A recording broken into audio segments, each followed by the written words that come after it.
शर्म करो, डूब मरो। मैं तो ये बात कहूंगी, इस किरण चौधरी ने क्यों कर मारा जाए, तो इसका धन्यवाद भी करूंगी मैं, क्योंकि अगर इसने ये काम नहीं करा होता तो भाई फिर मैं बीजेपी में क्यों कराती। समझ रहे हो ना। मैंने भी सोचा, मैंने कहा ये तो पीछे ही पड़ गया भाई हर तरीके से।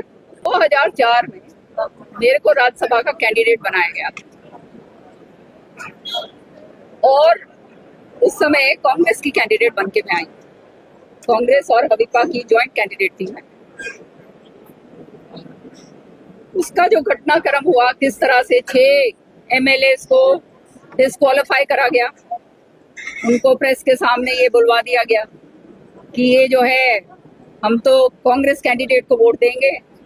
तो उस समय चौटाला साहब की सरकार थी, तो उन्होंने तुरंत प्रभाव से, मिली जुली बात होगी हुड्डा साहब की, तुरंत प्रभाव से वो 6 जो हैं एमएलए जो थे इंडिपेंडेंट, उनको जो है बर्खास्त कर दिया। क्योंकि आप जानते हो इंडिपेंडेंट एमएलए ये बात नहीं कर सकते, वोट कहीं भी डालो लेकिन सार्वजनिक तरीके से ये बात नहीं कर सकते।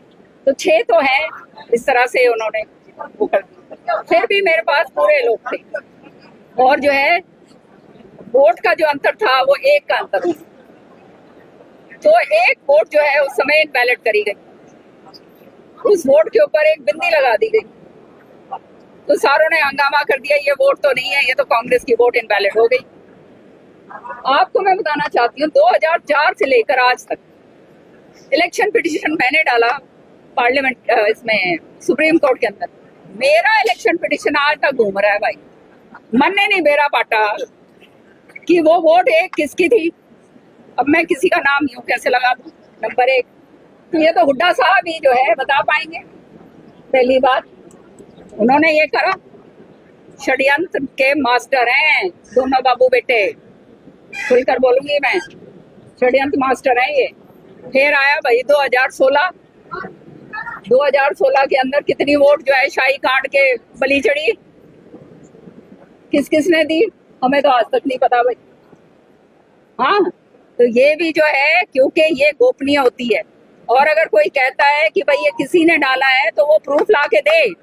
ये सारी की सारी चीजें कांग्रेस को खत्म करने के लिए, नष्ट करने के लिए, साजिश रचने के लिए इन्होंने करी, और यही काम इस वाली उसके अंदर हुआ।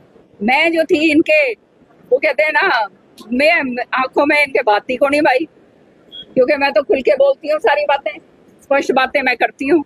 तो भाई इस किरण चौधरी ने क्यों कर मारा जाए, तो इसका धन्यवाद भी करूंगी मैं, क्योंकि अगर इसने ये काम नहीं करा होता तो भाई फिर मैं बीजेपी में क्यों कराती। समझ रहे हो ना। मैंने भी सोचा, मैंने कहा ये तो पीछे ही पड़ गया भाई हर तरीके से। समझ रहे हो ना।